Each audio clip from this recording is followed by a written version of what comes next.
आज हम लोग प्रोफेसर डॉक्टर मुरली मनोहर जोशी जी के यहाँ हैं। बहुत सौभाग्य की बात है कि हम लोगों को उनके साक्षात्कार का अवसर मिला है। धन्यवाद, आप पधारें। कई साल बाद आपके दर्शन हो रहे हैं। हमारे साथ doctor Joshi sir, professor Sunil Mishra ji हैं और हमारी ये पूरी टीम है। सर, आपका भी एक बहुत प्रिय विषय रहा है हिमालय और उसका पर्यावरण। तो पहला जिस विषय पे हम लोग बात करना चाहते हैं वो हिमालय पे। तो हिमालय के पर्यावरण को लेकर हमने देखा है कि हाल फिलहाल में और पहले भी जब आप केंद्र सरकार में रहे हैं, पार्टी में अध्यक्ष रहे हैं, तब भी आपकी काफ़ी चिंताएं रही हैं। तो सबसे पहले मैं आपसे जानना चाहूँगा कि हिमालय के पर्यावरण को लेकर के अभी की जो स्थिति है उस पर आपका क्या मंतव्य है? देखिए, मेरा स्पष्ट मंतव्य है कि हिमालय है तो हम हैं, हिमालय नहीं है तो हम नहीं हैं। हिमालय पिता है और भारत माता है। अब अगर इसमें पिता गायब हो जाए तो माता बेचारी क्या करेगी? ये सूत्र रूप से हमको समझना चाहिए कि इस समूचे क्षेत्र का, अफ़गानिस्तान से लेकर और ऊपर पाकिस्तान, तिब्बत, हमारे भारत के ऊपर से निकलता हुआ और बांग्लादेश के ऊपर से जाता हुआ सीधे वियतनाम तक जाता है, यानी जो चीन का दक्षिणी भाग है, जो समुद्र तक जाता है। तो इसको कहते हैं दरअसल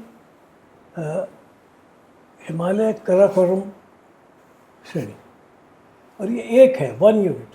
कई बार लोग कहते हैं Himalayas, there is nothing like Himalayas. जो कुछ है वो एक हिमालय है। गीता में भगवान कृष्ण ने कहा है कि स्थावरों में मैं हिमालय हूँ और नदियों में मैं गंगा हूँ। तो ये तो जो हमारे सनातन धर्म को मानने वाले हमारे भाई हैं, उनको समझना चाहिए कि सनातन धर्म की जो रीढ़ है गीता में भगवान ने स्पष्ट कर दिया, स्वयं कह दिया, सब कह दिया।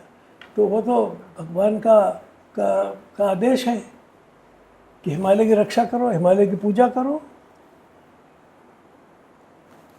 हमारे लिए तो, इस भारत के लिए तो ये स्पष्ट आदेश है ना। अगर आप कहते हैं कि हम गीता को भगवान का वचन मानते हैं तो भगवान का वचन है, तो भारत के लोगों को तो इसमें कोई संदेह ही नहीं होना चाहिए। दूसरी बात यह है कि आप ये देखें कि अगर ये हिमालय नहीं होता तो जब ये मोहनजोदड़ो की सभ्यता नष्ट हुई तो कहाँ गई? अगर गायब हो गई तो पर हम जो बार बार कहते हैं कि हम 5000 साल की पुरानी के विरासत के लोग हैं, उसके उत्तराधिकारी हैं, वो कहाँ है? उसका जो प्रूफ मिलता है, फिर जो प्रमाण मिल रहे हैं, तो अब राखी गढ़ी में मिला कि देखिए भाई सारी महाभारत के काल की जो घटना है उसमें दिख रही है, मिल रही है। सरस्वती नदी मिल गई, तो सरस्वती नदी मिल गई और उस सरस्वती नदी ने सिद्ध कर दिया कि भाई यहाँ से चली सरस्वती नदी और ऐसे गई, सिंधु वहाँ से चली और गई, और इस बीच के क्षेत्र में आपको सारे प्रमाण मिल रहे हैं इतिहास से। तो वो जब वहाँ से नष्ट हुई वो यहाँ आ गई, तो आप उसी विरासत के तो उत्तराधिकारी हैं। तो हिमालय ने आपको पहचान भी दी, आपको आपका अस्तित्व भी बचाया, आपको अपने पुरखों से भी मिलाया। ये एक दार्शनिक दृष्टि से आपकी। लेकिन जब मैं कहता हूँ कि हिमालय है तो हम हैं और हिमालय नहीं है तो हम नहीं हैं, तो उसका एक अर्थ ये है कि हमारे जीवन का जो मुख्य आधार है वो हिमालय है। क्योंकि आपकी का सारा जल स्रोत, अब अगर हिमालय का वो जल स्रोत नष्ट हो जाए तो भारत में कोई खेती हो सकती? दाने दाने वो आप मोहताज हो जाएंगे। ये सारा क्षेत्र तो आप पाकिस्तान में भी देखिए या सिंध में भी देखिए, अफगानिस्तान में भी देखिए जो कुछ अनाज पैदा हो सकता है वो इन्हीं नदियों के कारण होता है, इस हिमालय से आने वाले जल स्रोत के कारण होता है। और यहाँ ही नहीं, आप जाएंगे तो सारे दक्षिण पूर्वी एशिया में यही है, सारी नदियाँ यहीं से जाती हैं, इरावदी यहीं से जाती है, मेकोंग यहीं से जाती है, सिनेवानी यहीं से जाती है। थाईलैंड में क्या मिलेगा आपको, वियतनाम में क्या मिलेगा आपको, मलेशिया में क्या मिलेगा आपको, सिंगापुर में क्या मिलेगा आपको। तो ये तो हमारा सारा जीवन इस पर निर्भर करता है। अब यदि इसका पर्यावरण समाप्त हो गया, पर्यावरण का मतलब क्या है इस समय हम, कि वहाँ से जल और वायु हमें नहीं मिले, तो जल तो मैंने बताया। अब अगर आप पृथ्वी में इतनी उत्तेजना पैदा कर रहे हैं, गर्मी पैदा कर रहे हैं, और वो इस हद तक हो जा रही है कि सारे ग्लेशियर्स पिघल रहे हैं, तो क्या होगा? सबसे बड़ा जल का भंडार तिब्बत पिघल रहा है। 40% उसका पानी पिघल गया है, ग्लेशियर पिघल रहा है। 40% पिघल चुका है। और जो रफ्तार है आपके तापमान के बढ़ने की, तो 5-7-10 साल में वो, और शायद 10% रह जाएगा। तो जब पिघलने लगती है बर्फ तो फिर तेजी से पिघल, तो आप कहाँ जाएंगे? आप करते रहिए 4 धाम यात्रा। तो आप कर क्या रहे हैं कि आप इस हिमालय का जो तापमान है उसे बढ़ा रहे हैं। कैसे बढ़ा रहे हैं? आप वहाँ बेहद मानव गतिविधियाँ कर रहे हैं, जिसके लिए हिमालय नहीं बना था। हिमालय तो शांति के लिए, थोड़े समय के लिए, कुछ लोगों के लिए बना था। वो होटलों के लिए तो नहीं बना, मनीषियों और तपस्वियों के लिए। वो होटल बना करके वहाँ, और टिहरी डैम बनाकर और उसमें शिकारे चलाकर और उसके चारों तरफ होटल बना करके तो नहीं चलाता। और सारी गंगा में प्रदूषण करके और फिर गंगा जल के नाम पे उसे बांटने के लिए तो नहीं बना। जोशी सर, जो हमारी पुरानी विकास की अवधारणा थी और आज की विकास की जो अवधारणा है, जिस तरीके से हम लोग विकास जो प्रक्रियाएं अपना रहे हैं, तो आपको लगता है कि हम पर्यावरण वहाँ पे कहीं कुछ संदर्भ ही नहीं रहा है, क्योंकि हम मैक्सिमम एक्सप्लॉयटेशन कर रहे हैं नेचुरल रिसोर्सेज का? देखिए, आप विकास की जिस अवधारणा की बात कर रहे हैं उसका ये उसकी निष्पत्ति है। विकास क्या होता है? विकास कहते हैं आप ग्रोथ, आजकल आप ग्रोथ को आप कैसे नापते हैं? विकास हो रहा है तो सामान्य तौर पर आप कहते हैं कि जीडीपी बढ़ रहा है, ये कहते हैं। हमारे शासक लोग भी बराबर करेंगे, जीडीपी बढ़ गया, जीडीपी बढ़ गया, इतने ट्रिलियन हो गया, इतने जगह पहुंच गया, इतने ऊंचे पे पहुंच गया, हमने जापान को पछाड़ दिया, इसको पछाड़ दिया। बहुत अच्छा। होता क्या है? जीडीपी है मनी वैल्यू किस चीज़ की? जो गुड्स और सर्विसेज का प्रोडक्शन होता है, जो आप उत्पादन करते हैं और जो आप सेवाएं देते हैं, इस सब का जो मौद्रिक मूल्य है वो जीडीपी, ग्रॉस डेवलपमेंट प्रोडक्ट, यही है। ठीक है। सेवा तो आप कहते हैं भाई हो रही है, जैसे रेल चल रही है, वो चल रही है, होटल में आप गए, उसने पानी दे दिया, सेवा हो गई, तो सेवा ज़्यादा होटल खुल रहे हैं तो सेवा बढ़ रही है, ये तो सेवा में हो गया। लेकिन ये सेवा होती किससे? ये कोई आसमान से तो नहीं टपकती। आप कहते हैं कि होटल में सेवा हो रही है, ट्रेन में सेवा हो रही है, तो ये ट्रेन कहाँ से बनती है भाई? ये बाज़ार में तो नहीं बिकती। ये तो आपको निर्माण करनी पड़ती है, जिसको आप इंफ्रास्ट्रक्चर कहते हैं, विनिर्माण कहते हैं। कोई ना कोई आप किसी न किसी प्राकृतिक साधन से आप इन चीज़ों का निर्माण करते हैं। सड़क बनाते हैं आप, कैसे बनाते हैं? तो पहाड़ से पत्थर तोड़ के सीमेंट बना के सीमेंट डालते हैं। मकान बनाते हैं, इतनी कॉलोनीज बनाते हैं, कैसे बनाते हैं? तो वही आप जो पदार्थ पृथ्वी के गर्भ से खोद के लाते हैं, उसमें लोहा वहीं से लाते हैं, कोयला वहीं से लाते हैं, और जो सबसे बड़ा आपका साधन है पेट्रोल, क्रूड ऑयल, वो समुद्र के ला सकते हैं। नहीं तो आप जो भी कुछ कर रहे हैं वो पर्यावरण को नष्ट करके कर रहे हैं। तो जो क्लाइमेटिक कंडीशंस का डाउनफॉल हो रहा है जिसकी कारण यही चिंता- है। जी, उसके लिए जिम्मेदार कौन है और क्या कारण है? उसके लिए जिम्मेदार ये जो आपने इंडस्ट्रियल सिविलाइजेशन ली है, जिसको आजकल आप थर्ड रिवोल्यूशन कह के अब फोर्थ रिवोल्यूशन की तरफ जा रहे हैं, उसके लिए जिम्मेदार वो है। क्योंकि आपने क्या कहा ना कि उत्पादन बढ़ाना है ना, तो उत्पादन के लिए दो चीज़ की जरूरत है, ऊष्मा, एनर्जी, और भौतिक मटीरियल। मैं आप हाथ रगड़ते हैं ना, क्या होता? ऊष्मा पैदा होता। अगर आपको यहाँ हाथ रगड़ना है तो ऊष्मा पैदा हो गई। अगर यहाँ से आप हाथ ला रहे हैं तो आपको काम करना पड़ेगा, तो आप चाहे जिस ढंग से काम कर रहे हैं ऊष्मा पैदा होगी। ये सीधा सिद्धांत है।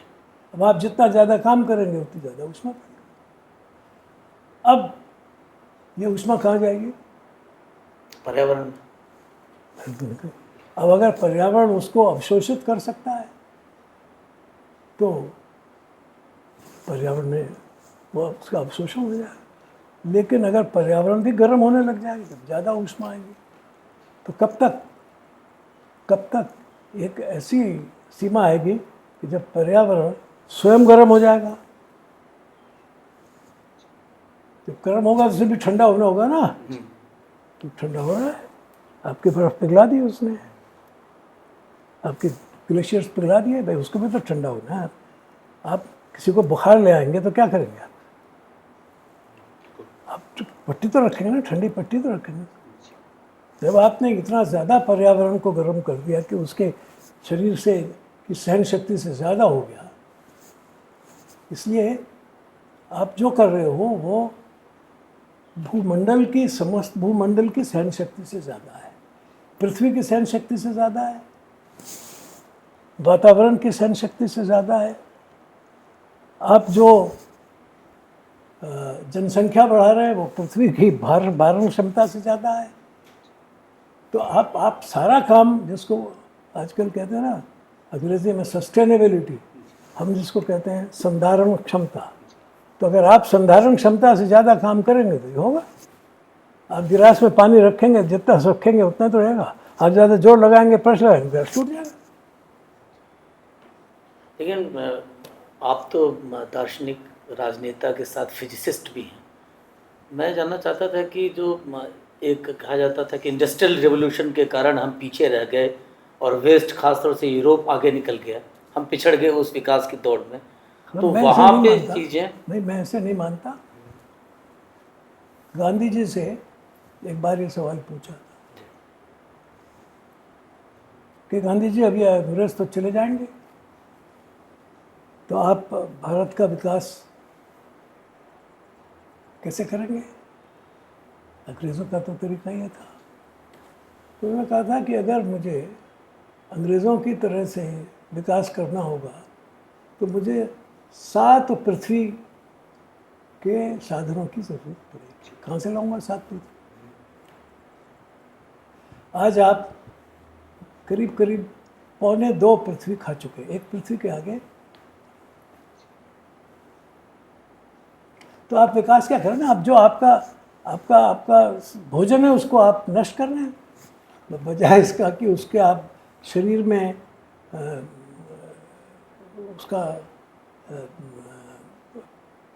उससे अपना मांस बनाते, अपना शरीर बनाते। हमें नहीं बनाना, हमें तो कपड़ा बनाना है ना।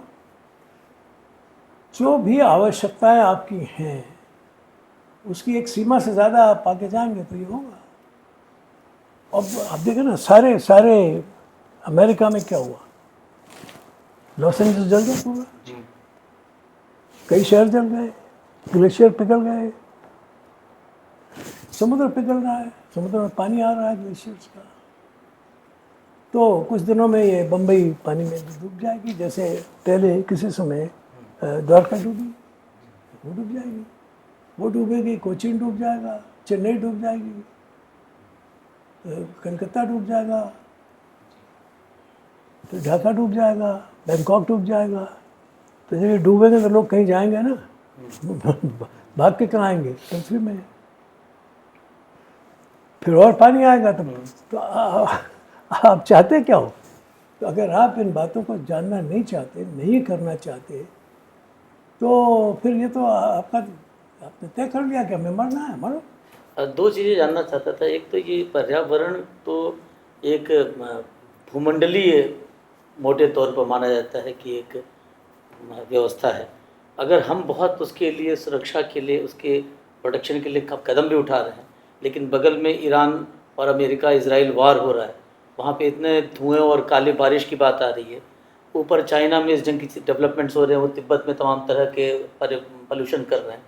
तो अकेले हम इसको कैसे ठीक कर सकते हैं, और देश में ये इसके लिए कभी कदम क्यों नहीं उठाया गया? देखिए, इसमें ये बात सही है कि अकेले सब नहीं हो सकता, और सबको, सारे विश्व को सोचना पड़ेगा। इसलिए जब ये कहते हैं कि हमें नया ग्लोबल ऑर्डर चाहिए, तो मैं बार बार कहता हूँ कैसा चाहिए आपको ग्लोबल ऑर्डर?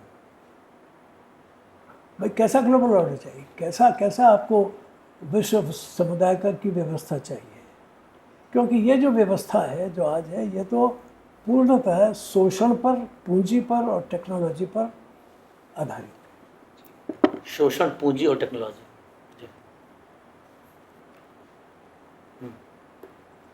और ये इसमें जिसके पास पैसा है, पूंजी है, टेक्नोलॉजी है, बस। इसलिए जब आपने सवाल उठाया कि कैसे करेंगे, तो ये तो जो भस्मासुर है वो तो वहाँ बैठा हुआ है। ना आपके पास पूंजी है, आप तो बार बार कहते हो ना पूंजी लाओ, पूंजी लाओ, मतलब है कि पूंजी नहीं है। ना आपके पास टेक्नोलॉजी है, आप किसी भी क्षेत्र में टेक्नोलॉजी में आगे नहीं है। शोषण रोक सकते हैं बस एक ही हाथ में। शोषण में, वो जो दुनिया का शोषण हो रहा है, आप उसके शिकार बन रहे हैं, और अपने घर में शोषण कर रहे हैं, वो तो होता ही है। जो आपको किसी के लिए शोषण करना है, तो आप उसका दबाव अपने घर पर तो डाल रहे हैं। तो आप तो, मैं कहता हूँ, गिरमिटिया मजदूर बने हुए। उसने कहा कि आपको ये चाहिए, हाँ जी हमें मोबाइल चाहिए, उसने कहा बना, हम पे पूंजी नहीं मिला, मैं दे देता हूँ। आप पे टेक्नोलॉजी नहीं है, वो भी दे देता हूँ। आप पे मानव श्रम है, मैं ले लेता हूँ। तो आप तो मजदूर हैं, हम विश्व गुरु नहीं हैं। कभी थे, जब थे तो हम कुछ दे रहे थे दुनिया को। कभी थे कि नहीं? हाँ थे। उस समय क्यों थे? इसलिए हम दुनिया को दे रहे थे। क्या दे रहे थे? सब दे रहे थे, ज्ञान भी दे रहे थे, टेक्नोलॉजी भी दे रहे थे, धन भी दे रहे थे, सब तो दे रहे थे। आज तो कुछ नहीं दे रहे।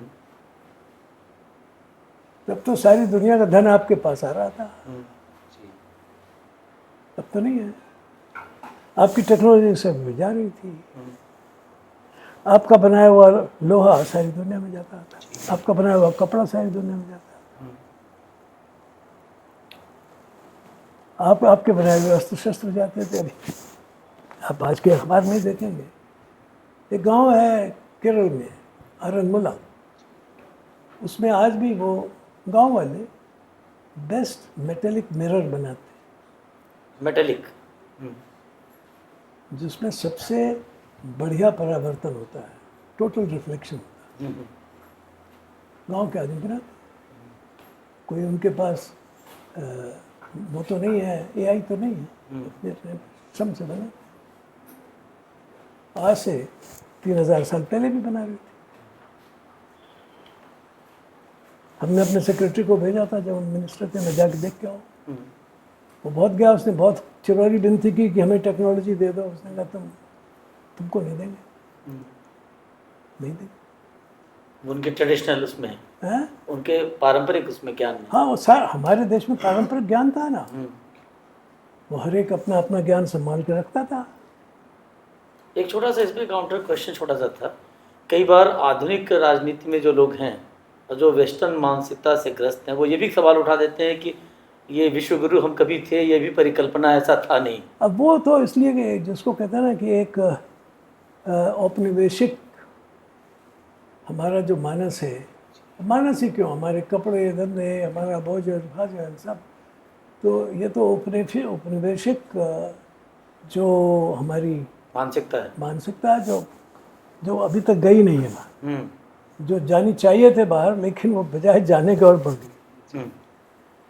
तो जोशी सर, अभी राष्ट्रीय स्वयंसेवक संघ ने पंच परिवर्तन विषय शताब्दी वर्ष के रूप में लिया है, उसमें पर्यावरण भी एक महत्वपूर्ण विषय है, तो इसको किस तरीके से लेते हैं और समाज में मतलब इससे क्या बदलाव की उम्मीद है? देखिए, मैं जो देख रहा हूँ अधिकांश लोगों को, उनको ये पर्यावरण का की जो गहराई है और जो इसकी ऊंचाई है उसका अंदाज नहीं है। पर्यावरण कहा कि साहब क्या बताएं, पर्यावरण सब हवा साफ होनी चाहिए, पानी साफ होना चाहिए, पर क्यों नहीं हो रहा है ये तो बताना ये पड़ेगा। हवा दिल्ली में क्यों प्रदूषित हो रही है, हवा प्रदूषित हो रही है ये तो ठीक है, ये तो सबको मालूम है, सुप्रीम कोर्ट भी चिल्ला रही है, पर क्यों हो रही है, फंडामेंटल रीजन क्या है, बताना तो यहाँ है। जब आप अपना उपभोग बढ़ाएंगे तो उसके नतीजे ही, तो ये कंज्यूमरिज्म की, उपभोक्तावाद की परिणति हो रही है। ये मेन प्रोडक्ट है कि बाय प्रोडक्ट है? मेन बाय प्रोडक्ट क्या है, बाकी सब उसके बाय प्रोडक्ट है। हम लोग एक छोटा सा ब्रेक लेंगे और उसके बाद फिर अभी कंटिन्यू करेंगे 5 मिनट। हम लोग पंच परिवर्तन पे चर्चा कर रहे थे जी। मैं जानना चाहता था कि ये जो कॉन्सेप्ट लेकर के संघ के लोग आ रहे हैं, इसके साथ साथ ये भी सवाल, चूँकि समय अपने पास सीमित है, कि जो स्थितियाँ क्लाइमेट की हिमालय को लेकर के हैं, हम लोग उस पर ज़्यादा फोकस करेंगे अपनी बातचीत में कि क्या वे आउट है अभी इस पे? आप दोनों ही बातें हैं जी। अब जैसे आपने कहा ना, पंच परिवर्तन में एक पर्यावरण एक मुद्दा है। अब आप कैसे परिवर्तन करेंगे? इतनी बड़ी आपने ऊंची ऊंची इमारतें बना दी और वो सब के सब सीमेंट और लोहे से सबसे बनी हुई हैं, फिर उसमें आप एसी चला रहे हैं, सारी बिजली की सारी जितनी ऊष्मा है वो वहाँ दे रहे हैं, तो आप एक तरह से जो जलवायु को प्रदूषित करने वाले जितने काम है वो वहाँ कर रहे हैं। अब हम कहें कि साहब हमें परिवर्तन करना है, तो परिवर्तन करने के लिए तो पहले ये परिवर्तन करना पड़ेगा ना कि आपकी बिल्डिंग ऐसी जो बनी हुई गलत है। तो सारा जो भवन निर्माण की जो आपकी पश्चिमी ये अवधारणाएं हैं वो बदलनी पड़ेंगी, क्योंकि उनके यहाँ ठंड होती है हमेशा। रूस में आप जाइए, इधर ज़्यादा देशों में जी, तो वैसा ही करते हैं। लेकिन अब आप देखते हैं ना, आज भी अभी भी इराक में और इसमें जो मकान मिलते हैं वो सीमेंट के नहीं हैं जी। आज भी। तो क्या ज़रूरी है? अब आपने कहा नहीं हमें तो स्काई स्क्रैपर्स बनाने हैं, क्योंकि हमें एक जगह सारी उसको लाना है जनसंख्या को। अब आप ले आइए एक जगह जनसंख्या को, तो यही करना पड़ेगा ना। एक जगह पे आप यहाँ दिल्ली में आप कितने लोग ला सकते हैं? जितने लाएंगे तो उनके लिए वर्टिकल ऊर्ध्वगामी ही बनाना पड़ेगा ना। आप या तो कुछ ज़मीन के अंदर कुछ बनाइए, बाकी ऊपर बनाइए। जब भी आप ऐसा करेंगे तो आप पर्यावरण को तो आप दूषित कर देंगे, और आपका स्वयं का जीवन जो है वो खुले में नहीं होगा। अब सारी खिड़कियाँ बंद हैं, एसी भी बंद है। फिर अब पानी पी रहे हैं, कहाँ से आ रहा है होते होते फिर मेरी टैंक्स में ऊपर आ रहा है, फिर वो 3 दिन वाला वहाँ आ रहा है, फिर आप उसमें रख रहे हैं अपने एरो में रख रहे हैं, तब आप पानी पी रहे हैं। अब आप भले ही कहें कि ये बड़ा शुद्ध पानी है, पर मैं तो नहीं समझता वो शुद्ध पानी है। पानी तो शुद्ध वही है जो बह रहा है, जैसे हवा बह रही है वैसे पानी बह रहा है। हमारे कुएं का पानी इसलिए शुद्ध रहता था कि वो निरंतर नीचे से ऊपर आता रहता।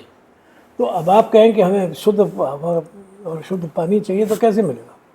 एसी में रहिएगा और इसमें टैंक्स में लगा हुआ पानी पीजिएगा, कहाँ से आ रहा है वो ये भी पता नहीं, आप कितनी दूर से आ रहा है, आपके ऊपर, फिर आपके टैंक में कितनी देर तक है, और फिर टैंक में प्लास्टिक का है, तो उसमें सारा प्लास्टिक की वजह से जो माइक्रो उसके पार्टिकल्स जाते हैं वो लगे हुए हैं उसमें, अब वो पी रहे हैं। फिर आप जितनी ट्यूब्स हैं वो उसी से, फिर आप कह रहे हैं कि नहीं हमें तो साहब शुद्ध चाहिए।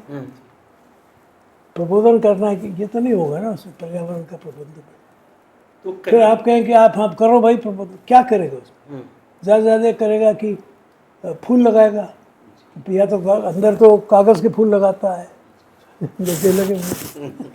तो कहीं ना कहीं हमारे जो पूर्वज थे पर्यावरण को लेकर उनकी दृष्टि बिल्कुल वैज्ञानिक दृष्टिकोण था। हाँ, बिल्कुल और 100%। आज जो जनरेशन है या आज की जो भी नीति निर्माता हैं, कहीं ना कहीं पर्यावरण को लेके उनकी दृष्टि बिल्कुल अलग दिखती है। हाँ, इसीलिए क्योंकि ये पर्यावरण को जीवनदाता नहीं मानते, ये कहते हैं विज्ञान से ठीक कर लेंगे। यही तो चैलेंज तो यही है ना, चुनौती तो आज यही है। वो कहता नहीं हम तो कर लेंगे, ठीक है आप क्यों चिंता कर रहे हैं, थोड़ा बढ़ने दो, हम इतना हम कंट्रोल कर लेंगे। इसलिए कहते हैं कि भाई 1.5 2.5 बस, यहाँ तक कर लोगे तो हम कर लेंगे, कर लो, अगर कर सकते हो तो दिखाओ भैया, जब दिखाओगे तो मान लेंगे, अभी तो नहीं कर सकते। क्योंकि वो आप जो काम कर रहे हैं वो, मैंने कहा ना कि मैं तो आपको सीधे सिद्धांत से बता दिया था। जो पर्यावरण की सहन शक्ति है, संधारणीय शक्ति है, सस्टेनेबिलिटी है, उसकी सीमा के अंदर आप जो कुछ चाहे वो कर सकते हैं। इसे कोरिलेटेड सब्जेक्ट आपने उसे भी उसकी चर्चा में उसका उल्लेख किया, दिल्ली का पर्यावरण और इसका प्रदूषण, उस पर भी आप एक दो सवाल लेना चाहेंगे? हाँ देखें ना, वो इसलिए हो रहा है कि इस दिल्ली की, मैं आपने क्या किया, दिल्ली की जलवायु को, दिल्ली की भौगोलिक स्थिति को समझे बगैर आपने सब कर दिया। मैं तो दिल्ली में ही पैदा हुआ, दिल्ली में पैदा हुआ? हाँ, और दिल्ली को देख रहा हूँ, बड़ी सुंदर दिल्ली थी, बड़ी साफ हवा थी, सुंदर बढ़िया।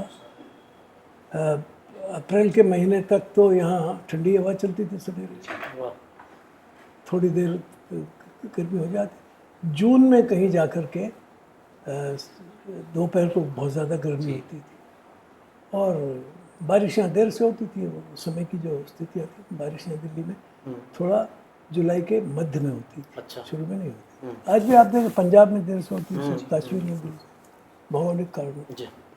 लेकिन कोई जिसको कहते हैं संताप नहीं था, खुले में सोते थे छत के ऊपर, क्या ठंडी हवा। और 4 घर हैं, 4 लोगों ने अपनी अपनी वहाँ लगा ली। तेरे घर में थोड़ी, तेरे छत में थोड़ी दिक्कत है तो मेरी छत पे आ जा भाई। बहुत से लोग मैदान में जाकर सोते थे, एक सुराई ले गए, चटाई ले गए, तकिया ले गए, 10 बजे 11 बजे तक गप्पे करते रहे, ताश खेलते रहे, सो गए, सुबह उठे। है, पर्यावरण भी ठीक था, स्वास्थ्य भी ठीक था, मन भी ठीक था। हाँ, बिल्कुल। तो आप एक केवल पर्यावरण में शरीर ही नहीं है, मन भी है। अच्छा, फिर भोजन आपको कैसा मिलता है? पर्यावरण को सबसे ज़्यादा गड़बड़ तो भोजन करता है। अगर आप ये जिसको कहते हैं फास्ट फूड्स वो खाएंगे तो आपके पेट का पर्यावरण खराब हो जाएगा और फिर वो क्या करेगा कि आपके सारे शरीर का जो जिसको एक शरीर का संतुलन कहिए वो बिगड़ जाता है, आपकी सहन शक्ति खत्म हो जाती तो जो दिल्ली का पर्यावरण है, है। अब ये क्यों क्यों हुआ देखें ना, एक उसके तो प्रदूषण को लेकर लोग जितनी चिंता कर रहे हैं, उसका ऐसा कारण- कैसे हो गया इतना बुरा हाल? मैं बता रहा हूँ ना कि पहले आप यहाँ एक आनंद पर्वत हुआ करता था, जी।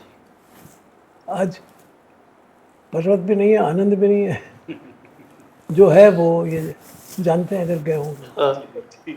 अब आपने उस पर्वत को भी कहा कि काट छाट करो, तो फिर क्या होगा, उसी की धूल भी तो उड़ेगी ना उसमें जंगल था वो आपने ख़त्म कर दिया, अरावली भी। साहब वो उसी का है जी। वो तो आराम, ये तो यूनिवर्सिटी तक जो पूरी श्रृंखला है वो तो आराम नहीं है। जी जी। यहाँ से जहाँ यूनिवर्सिटी बन गई वो जंगल था, वो तो सब मेरे सामने बनी है। तो नई दिल्ली बनी तो बड़े बड़े चौक वो बने हुए थे, उसमें एक मंजिला क्वार्टर्स बने हुए थे, सामने खुले मैदान थे, एक 4-4 6-6 क्वार्टर्स बना रखे थे उन्होंने अपने जनरल्स और उनके नाम पर, खुला मैदान। अब तो वो तो हटा ही दिया उन्होंने, अब वही लोग कहाँ रहते हैं, उनको जो अब आप उनका पिजन होल्स में रहते हैं। ठीक है। आपने कहा नहीं हमें तो दिल्ली को महान बनाना है, पहले राजधानी दिल्ली थी तो वो उस तरफ थी, जी। कश्मीरी गेट के उस तरफ, ये तो बाद में बनी, मुगल काल में उधर। मुगल काल में नहीं, जो अंग्रेज़ों ने पहली दिल्ली की राजधानी बनाई, मेटकाफ हाउस जिसको कहते हैं वहाँ, जिसको आज जहाँ आज दिल्ली की राजधानी, जो आज दिल्ली स्टेट की राजधानी है वो पहले भारत की राजधानी है। ये तो 37 के समय बनी है। मेरे पिताजी इसमें इंजीनियर थे, सुपरिटेंडिंग इंजीनियर थे। अच्छा। तो ये तो मेरे जन्म के साथ बनी ना, जी जी। वो पुरानी तो वहाँ थी, जिसको जो पहली राजधानी बनी कलकत्ते से हटा के यहाँ, जी जी। वो उधर बनी। इसलिए आज आप भी देखें सिविल लाइन्स का जो सारा विस्तार है, वो जैसे दिल्ली का यहाँ का है ना हो गया वहाँ, जी। अब वो भी ख़त्म हो गई। अब वहाँ जाइए वो भी सब घरौंदे बन गए, लेन्स बन गई, वहाँ छोटी गलियाँ बन गई। क्यों? क्योंकि आपने कहा कि दिल्ली राजधानी, तो दिल्ली राजधानी होगी तो फिर दिल्ली में आर्थिक गतिविधियाँ भी होंगी, तो आर्थिक गतिविधियाँ होंगी तो फिर लोग आएंगे। अब आपने ये तो सोचा ही नहीं कि इसकी संधारण क्षमता कितनी है।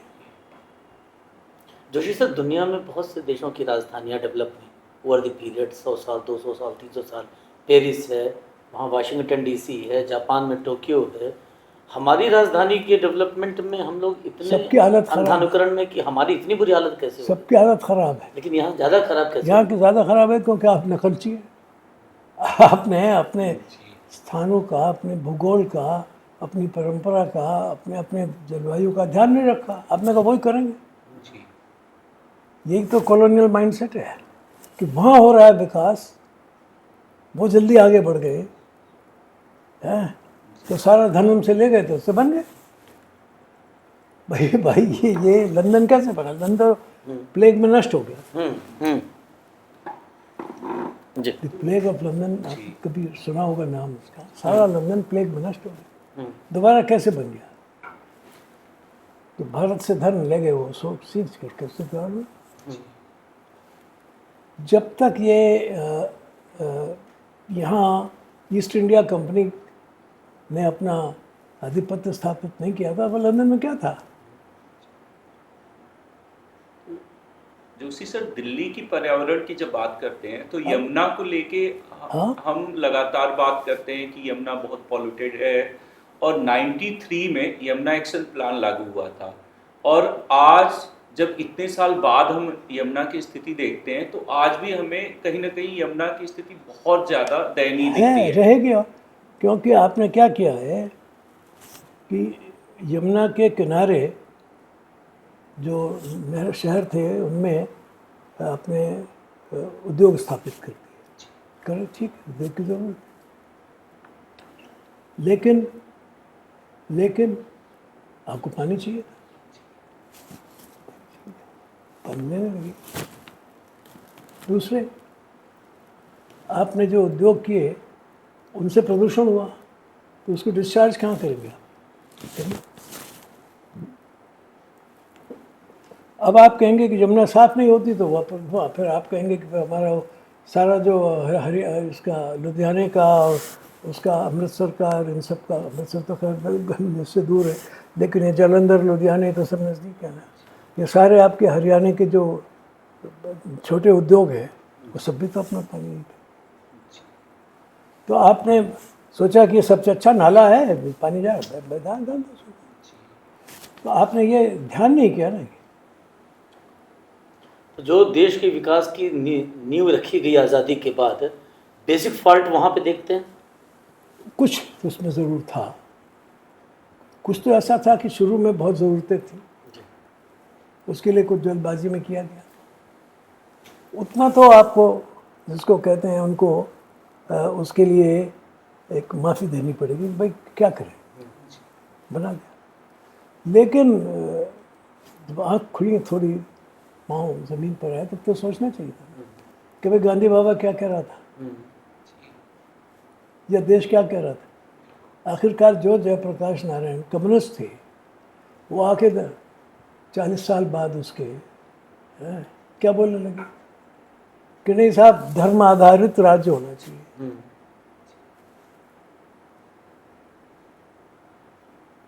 समझ में आ गया गड़बड़। वो लोहिया जी क्या बोलने लगे, गंगा को साफ करो, हिमालय इसको साफ ठीक रखो, रामकृष्ण और द्रौपदी इसकी शिव की को रखो, ये हमारे मेरुदंड है। क्यों बोलने लगे भाई, हम सब सोशलिस्ट हैं।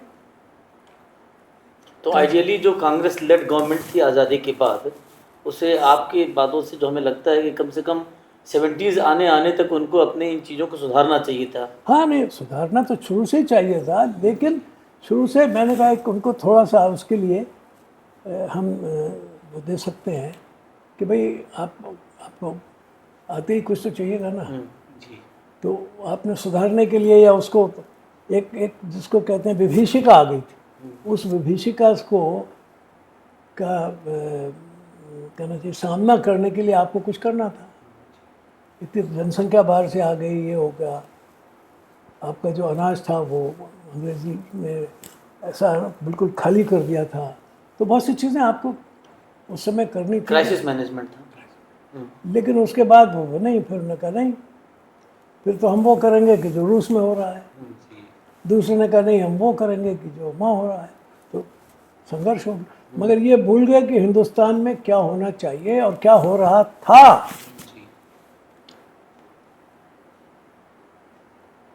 वो बात तो वहाँ आखिर मैं बार बार जो कहता हूँ ना कि गांधी कहता था कि भाई ये मुझे कोई इतने प्लेनेट्स थोड़े खाऊंगा, वो साफ साफ बार बार कह रहा था कि हमारे देश में हमारी जो संस्कृति है, हमारा जो जीवन शैली है, वो उससे मेल नहीं खाती।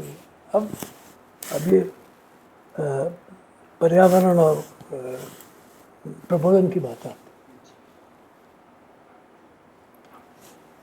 मेरे बचपने में मैंने 90 साल पहले मेरे बड़े भाई के पास अगर कोई कपड़ा कोट है जी, तो छोटा भाई ये कहता था कि तूने 2 साल पहन लिया, अब ये मुझे दे दे। जी, आज छोटे भाई से कहोगे कि ये तेरे बड़े भाई का कोट बहुत अच्छा लगा है। बिल्कुल।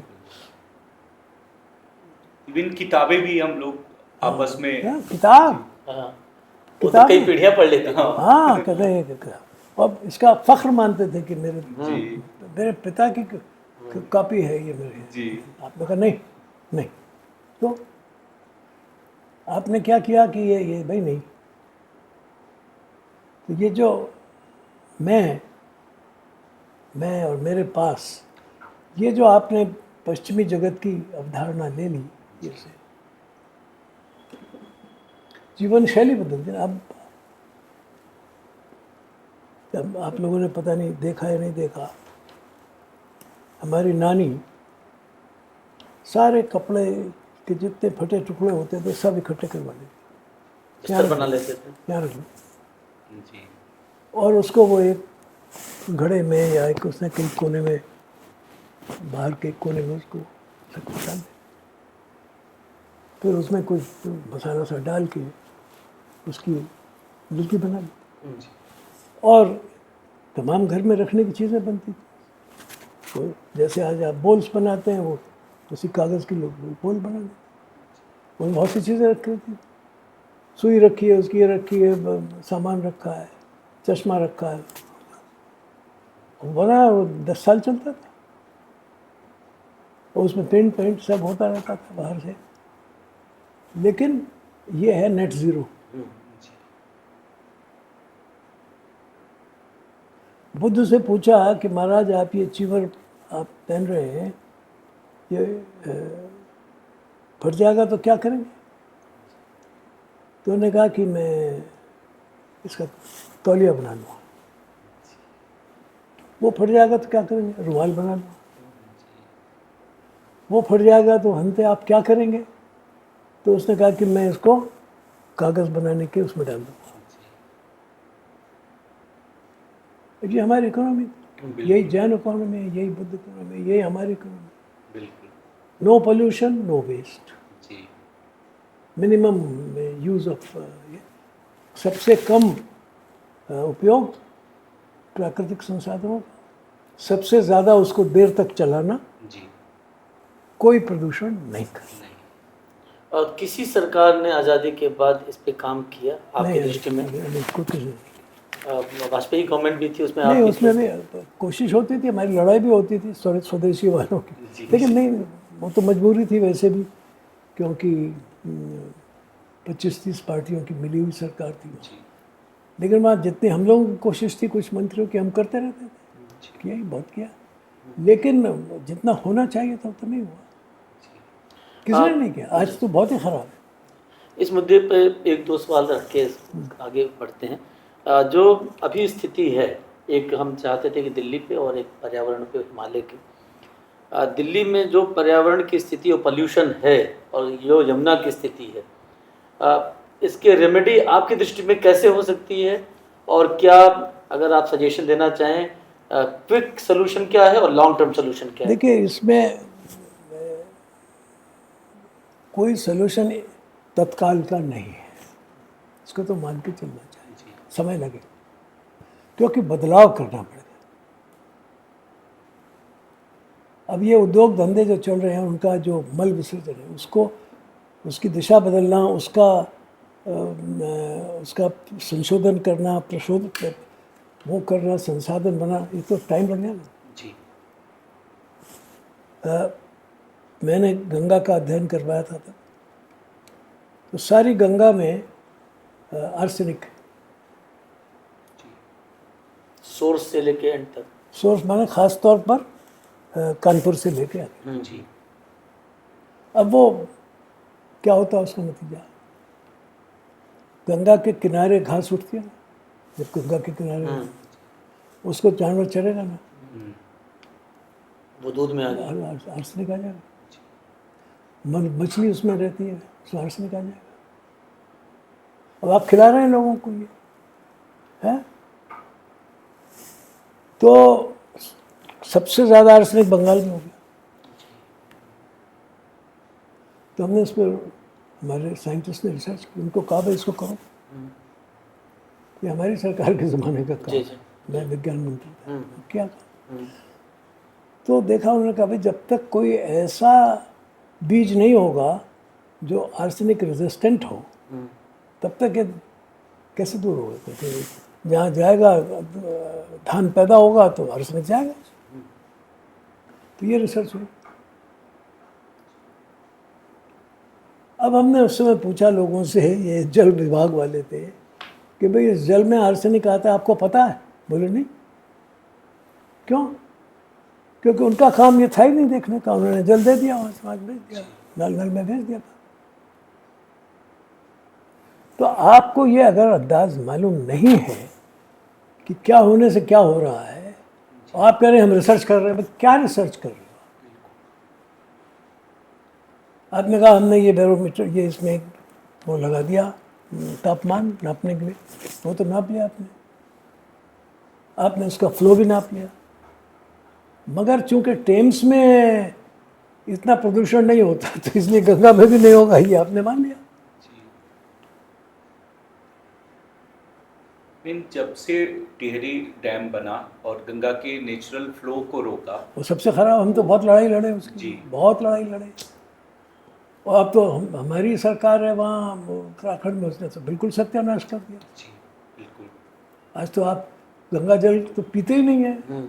एक रिपोर्ट आई थी कि हरिद्वार से आगे जैसे ही गंगा आगे बढ़ रही है उसमें बैक्टीरिया पाई जाती है, पानी के अंदर जो है नहीं, वहाँ भी पीने पाई लायक- जाती, जितना जी, पहले नहीं पाई जाती थी। जी अब वो छिपाएं बात दूसरी है, लेकिन सब जगह पाई। जी वो अब आपको गंगोत्री में नहीं मिलता है पानी, वहाँ तो चिरी डैम नहीं है, वहाँ तो अलग है, जी जी वहाँ भी नहीं मिलता।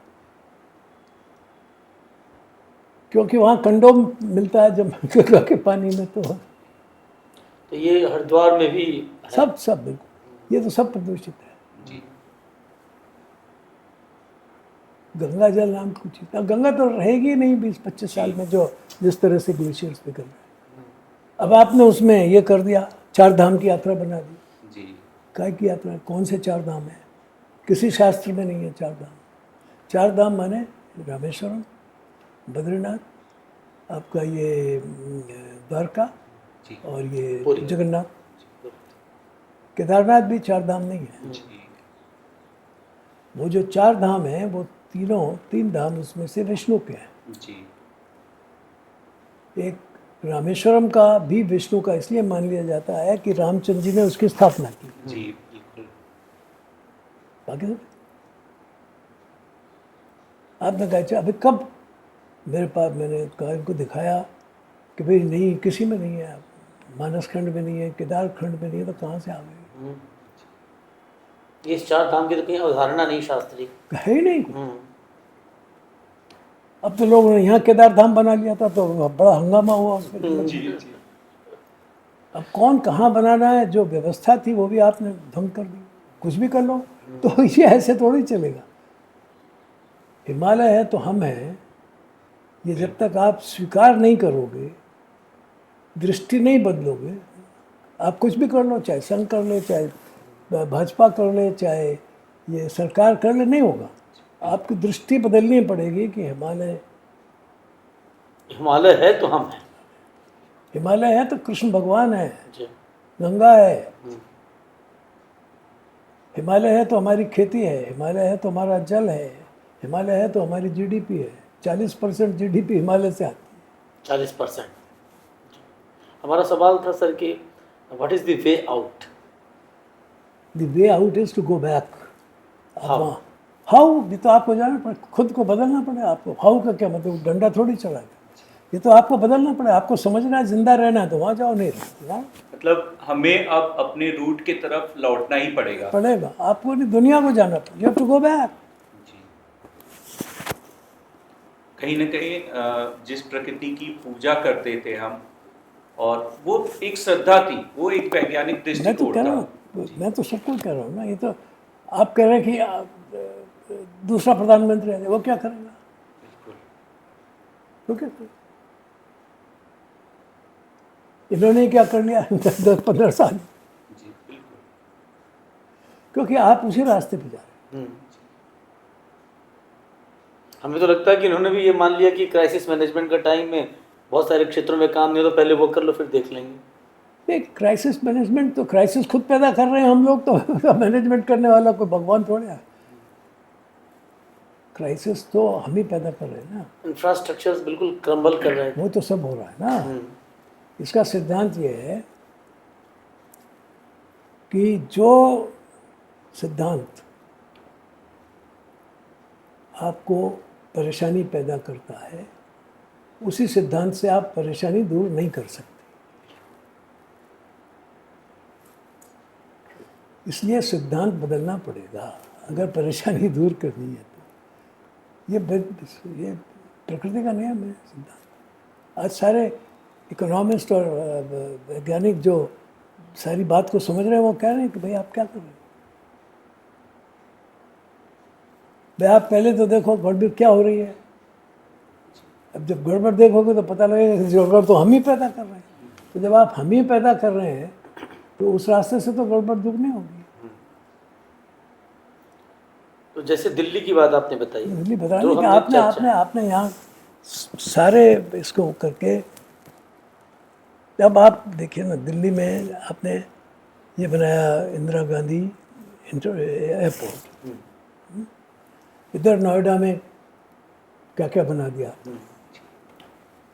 अब आप एक दूसरा और बनाने जा रहे हैं, जी तो सारे पेड़ कट गए।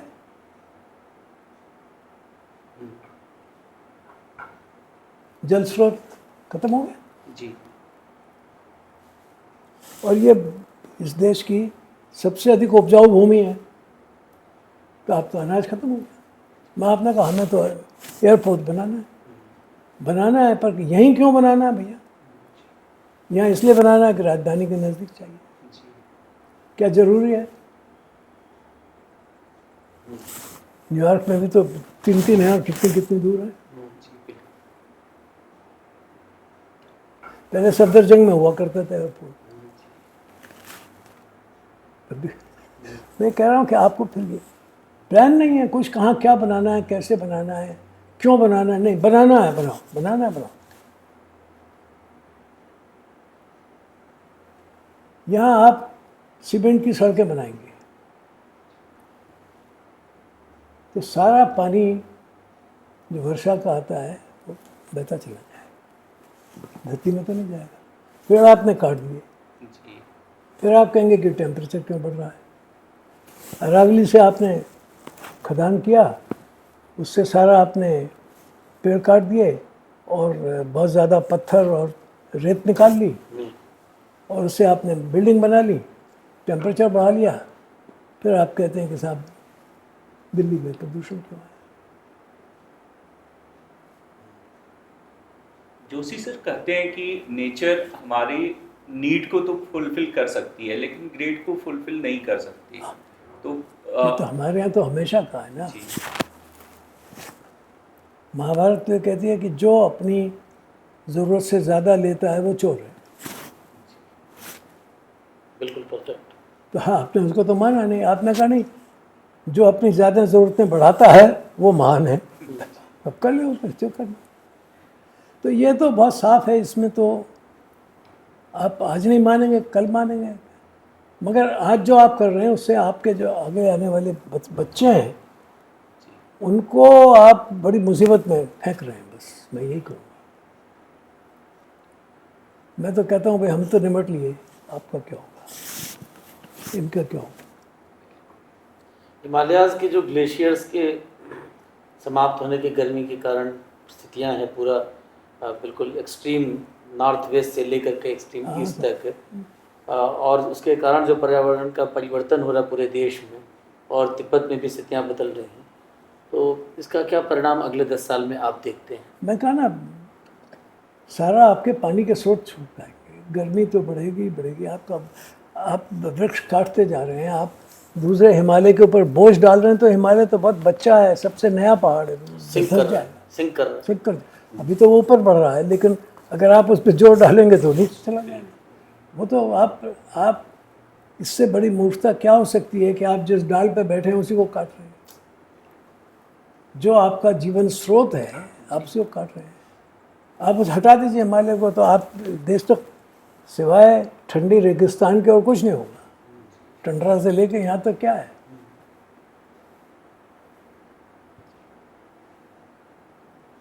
तो हम इसको कह सकते हैं कि बिल्कुल जिस डाल बैठे उसी को काट रहे हैं। अभी हिमालय को आप नष्ट कर दोगे तो आपकी सारी सुरक्षा नष्ट हो जाएगी, आपकी इकोनॉमी नष्ट हो जाएगी, आपका भोजन नष्ट हो जाएगा, आप पे बचेगा क्या। जम्मू कश्मीर में, नॉर्थ ईस्ट में और उत्तराखंड, हिमाचल एक की सी जो बात है, एक सी बात। इन जगहों पे जो रोड के डेवलपमेंट्स किए गए हैं वो गलत है, वो भी कितना अनुचित है। वो ज़रूरत से ज़्यादा करना ठीक नहीं है। विकल्प क्या है? विकल्प है ना कि सद्धारणीय क्षमता को देख के करना। जी इकोलॉजी है, डिफेंस है, इकोनॉमी है, इसमें कोई संतुलन रखना है कि नहीं। कि नहीं आज तो हम रोड बनाते जाएंगे तो फिर पर्यावरण का क्या होगा। बिल्कुल। पर्यावरण भी बचाना है, सुरक्षा भी करनी है, अर्थव्यवस्था भी ठीक रखनी है, भोजन भी देना है, लोगों को रहना भी है। तो इसमें कोई संतुलन रखेंगे कि नहीं? इस संतुलन के लिए किस नीति या सिद्धांत को आप सबसे अच्छा मैं मानते कई बार बता जो चुका कई हूं। तरह के सिद्धांत हैं, कोई पूंजीवाद एक है, सिद्धांत समाजवाद केवल- है, कम्युनिज्म है, कोई हमें कम्युनिज्म हो, कैपिटलिज्म हो, समाजवाद। कुछ भी हो, एक ही सिद्धांत है, go back to nature. Go back to nature.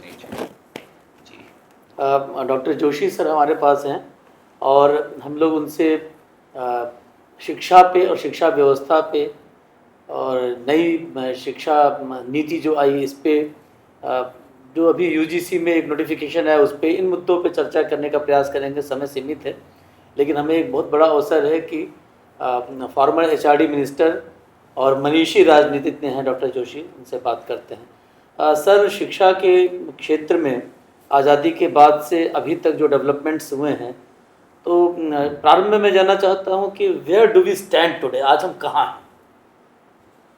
हम कहीं नहीं, हम कहीं नहीं हैं।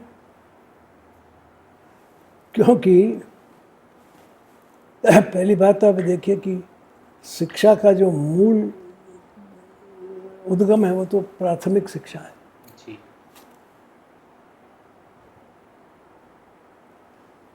अगर आप प्राथमिक शिक्षा पर ध्यान नहीं देंगे, प्राथमिक शिक्षा पर तो सरकारी व्यय घटता जा रहा है, गांवों में स्कूल नहीं है, और कहीं स्कूल भी हैं तो वो कहीं जनगणना में लगा लिया उनको, कहीं लगा लिया, कहीं वहाँ लगा लिया। भवन नहीं है, कुछ नहीं है, कैसे चलेगा? मुझे बहुत चिंता होती है कि ये देश कभी जो बड़ा वैज्ञानिकों और विज्ञानियों का समझा जाता था, आने वाले में तो अगर ख्याल यह है कि सिर्फ गूगल से पढ़ के लोग विद्वान बन जाएंगे, ज्ञानी बन जाएंगे, तो प्राथमिक शिक्षा सबसे पहली जरूरत है। प्राथमिक शिक्षा, प्राथमिक स्वास्थ्य, प्राथमिक भोजन, इसके बिना शिक्षा का कोई महत्व नहीं है। भूखे भजन न होई गोपाला। जी। हम लोगों ने सर्व शिक्षा अभियान चलाया, जी। मैंने चलाया, मध्याह्न भोजन चलाया। इसका प्रारंभ आपके ही कार्यकाल में हुआ? जी। मध्याह्न भोजन की कल्पना हमें मिली थी तमिलनाडु से। तमिलनाडु से अपने यहाँ ये शुरू किया। अच्छा। हमने कहा देश में करेंगे, कर दिया। बहुत अच्छी कल्पना, जरूरी थी। सर्व शिक्षा अभियान चलाया, राइट टू एजुकेशन संविधान में मौलिक अधिकार दिया। उसके पहले तो शिक्षा के पर कोई फंडामेंटल राइट था ही नहीं। तो मैंने उसका वो कर किया, संविधान में संशोधन किया, आर्टिकल बनाया, उसके बाद कानून बनाया। हम हटे, कानून भी कहीं चला गया, वो सब। अब आप देखिए वो जो पुराने भवन बने थे उसके बाद नए भवन नहीं बन रहे हैं, ऐसा लोग बताते हैं। जी, सत्य है। क्यों क्यों? तो हमारा पूरा फोकस कहीं ना कहीं शिक्षित करने से ज़्यादा साक्षरता दर बढ़ाने तो पे साक्षरता भी तो तभी हो उसका, या तो आप ये कहिए कि परिवार करेगा साक्षर, वो भी नहीं है। कोई आखिर जैसे फिर तो जैसे चिड़िया है और वो है, उसको साक्षर करने की जरूरत नहीं, चूं चूं करे चल दी। तो आप वैसा ही मनुष्य बनाना चाहते हो तो बना लीजिए, कोई दिक्कत नहीं। लेकिन दूसरा कि उसके बाद आपने कहा, फिर हमने तो जो दिया था वो तो प्राथमिक शिक्षा थी, अनिवार्य और निःशुल्क। अगला स्टेप तो होना चाहिए था माध्यमिक शिक्षा भी निःशुल्क।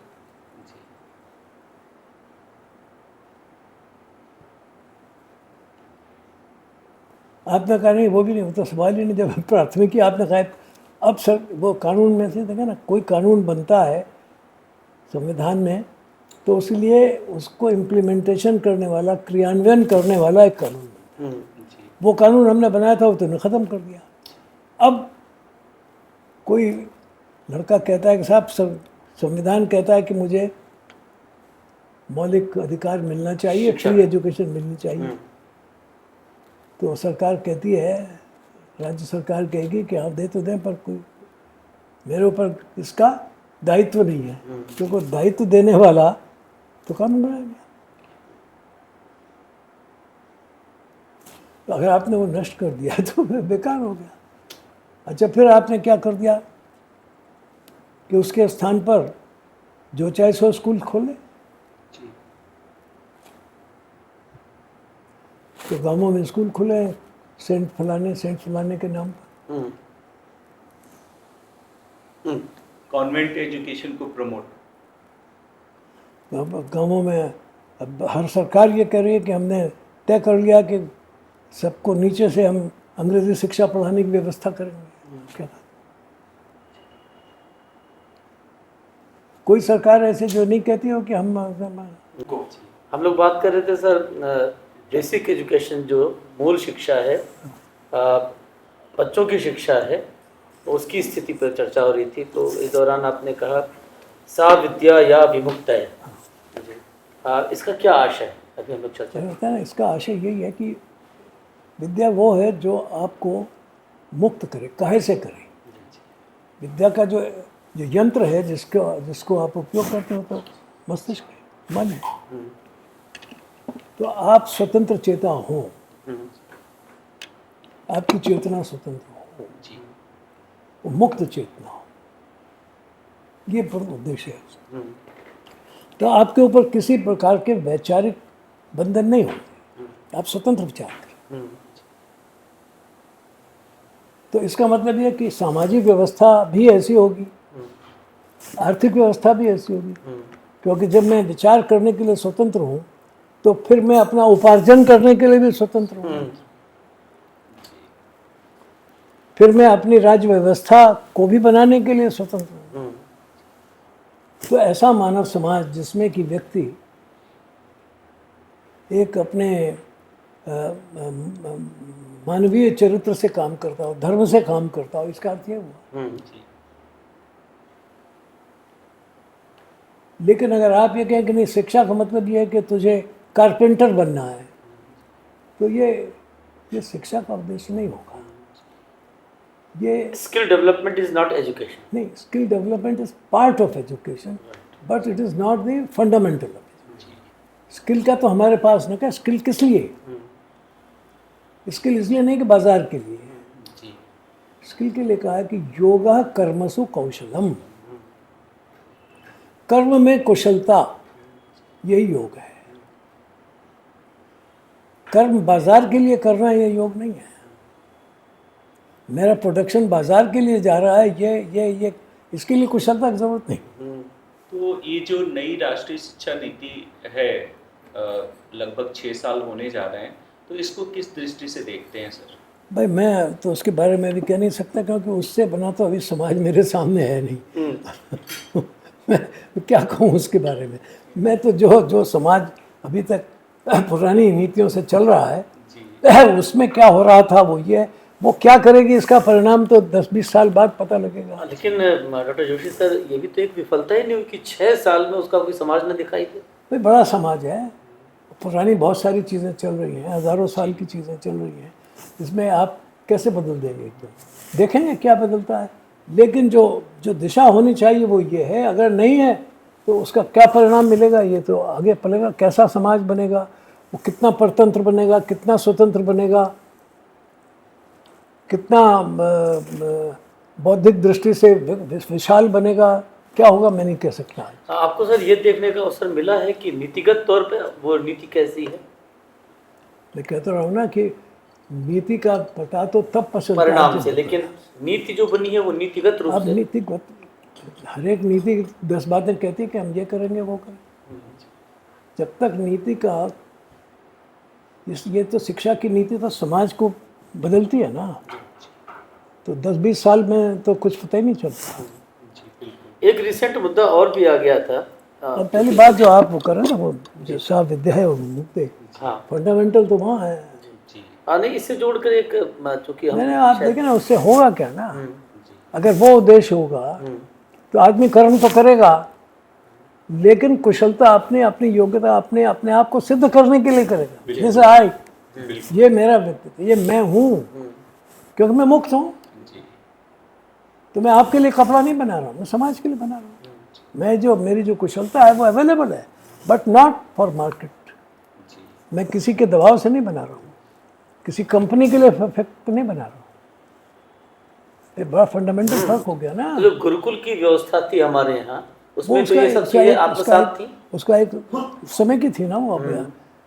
तब उसमें जो उद्देश्य था वो तो बहुत दूसरे प्रकार का उसका था। कोई मॉडर्न रूप भी लाया जा सकता है आपके अनुकूल, या फिर देखिए, आपकी वो- सरकार में 2001 1998 से 2002-3 में किया गया था क्या कुछ ऐसा? नहीं, वो देखिए वो चीज़ें, उसको हम गुरुकुल व्यवस्था कहते हैं, उस फॉर्म में लाना तो बहुत कठिन होता है, क्योंकि वो एक काल का, लेकिन उसका जो मूल सिद्धांत था वो लाया जा सकता है। जी लेकिन उसके लिए ये देखना पड़ेगा कि पात्रता को कैसे आप जांचेंगे। जी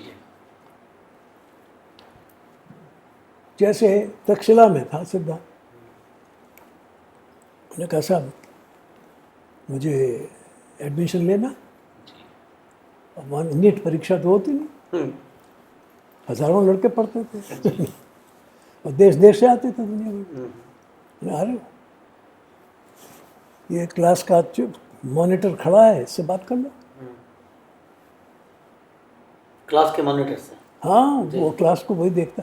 हमारी पद्धति में बड़ा लड़का छोटा लड़का को पढ़ाता था। हाँ स्कूलों में आज भी होता था, जी गांव के स्कूलों में आज भी नहीं। जी जो थोड़ा मेधावी होता है उसे नहीं पढ़ाता।